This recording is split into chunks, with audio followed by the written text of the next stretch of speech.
KX News Storm Team.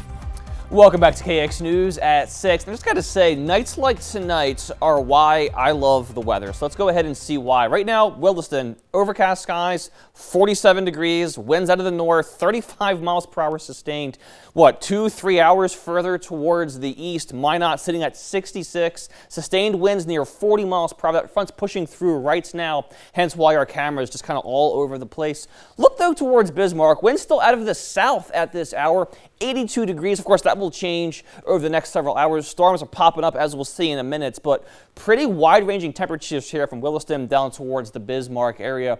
Temperatures elsewhere, again, 40s and 50s towards that northwestern corner. And again, if you were to drive, 3 hours from Williston along Highway 2 out towards the Rugby area, 84 in Rugby right now, more of those 80s further along towards the south. And again, as that front continues to push on through, it will get noticeably chillier into our central areas further along into tonight.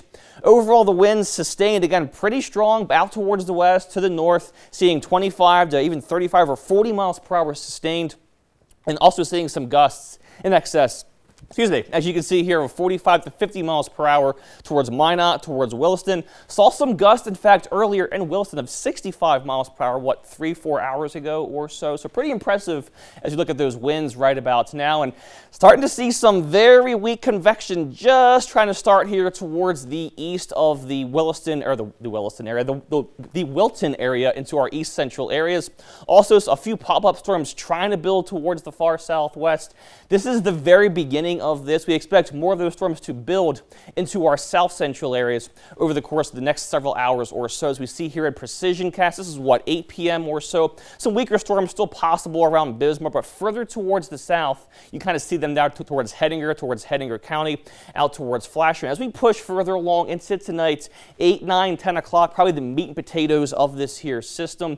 May see some penny to quarter-sized hail in some of these cells south of Bismarck, but the main threats here will be the winds as the system grows upscale into more of a line feature, as you can kind of see right here. So between 10 p.m. and midnight, may see some wind gusts of 50 to 65, even 70 miles per hour at times. Some of these storms may get to this severe threshold, but don't be surprised if you're from Bismarck out towards the southwest, maybe even a bit further north than that, if you hear some rumbles of thunder, maybe some small hail and some gusty winds as you push into tonight. Unfortunately, most of this rain will miss our far western areas, may get some residual showers by tomorrow morning, maybe a 1/10 of an inch at best for Dickinson up towards Watford. I know we need the rain in those areas, but it won't be from this system, unfortunately. And furthermore, we do dry out after we get past this system here tonight. Here's Williston's next 5. Tomorrow's the chilliest day post cold front, a high of 65, 70s and 80s to follow. Maybe an outside chance of the 90s we get into Sunday or Monday of that next week.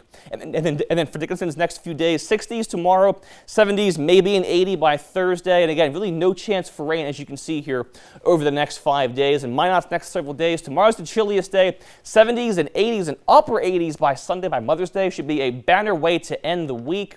And then Bismarck's next few days after tomorrow, 70s and 80s galore. Maybe an outside chance of the 90s we get into Sunday or Monday as well of next week. Kiara? I honestly cannot believe my eyes for North Dakota in May. But thank you so much, Kenny. And coming up next in sports, find out how one West